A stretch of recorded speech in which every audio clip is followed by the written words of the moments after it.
My name is Mike Irwin, the president of the Positivity Project, and we're here today at Indian Hill Elementary School. While we partner with schools in middle schools and in the future in high school, we really focus initially on working with elementary school students because it's so important to start deliberately teaching and cultivating character strengths through the positive psychology language at such a young age. What are some of the strengths that you've learned about so far? So let's walk around a little bit. So wait, what's one of the ones you learned about so far? Awesome, curiosity, right? This is a big group here, I love it.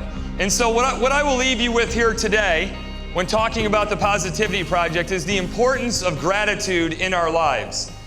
So the Positivity Project, we're really just in our second year right now, and one of our first 33 partner schools is here in Indian Hill Elementary School in Grand Blanc. The research of positive psychology is crystal clear. The number one driver of life satisfaction is the quality of our social relationships in life. And as we think about how are we preparing our kids to be able to build those relationships, we believe that an incredibly important foundational part of that is teaching kids to see the good in themselves, but also in others. We first heard about the Positivity Project last spring. Mr. Mitchell brought it up, I think, at a staff meeting, or maybe he sent us an email, I can't recall exactly. But we all started to look more into it. We all kind of got on social media to see what was already out there and what was happening. And I think really the need that we had here at Indian Hill was just a way to help students think about their behavior choices and the things that they're doing each day. There's something obviously missing in education, and what is it? And we're trying to do more data on assessments and assess kids and all of this, but could it really just be that that's not it? I mean, could it really be that we're focusing so much on assessing and data and, you know, hitting all these curricular areas, but could the missing link actually be something other than that? And I really think that, truly, I think that is the missing link.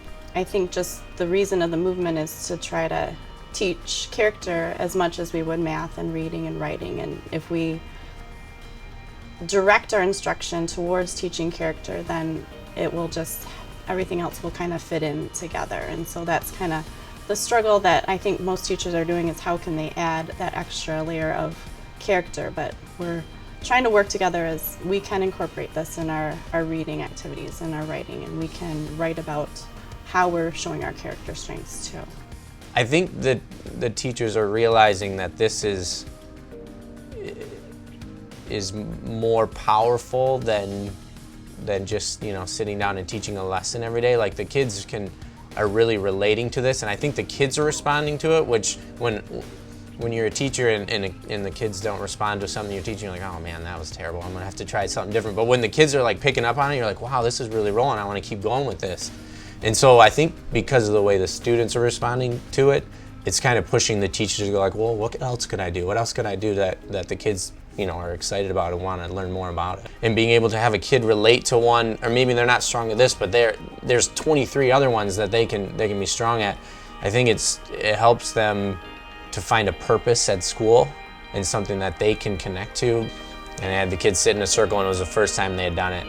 And the kids were like, why are we doing this? And I was like, I'm just trying something different. And they're like, oh, you're being open-minded, you're trying new things. And I was like, yeah, that's exactly what it was. And like, we hadn't even really talked about it. So it's funny how they are like sponges, and they just pick up on it, even when I don't even realize they understand it deeper than I thought they would. I've had a lot of moments just as a teacher, and especially now as a principal, and especially now with this, where you think you are helping people find their greatest self.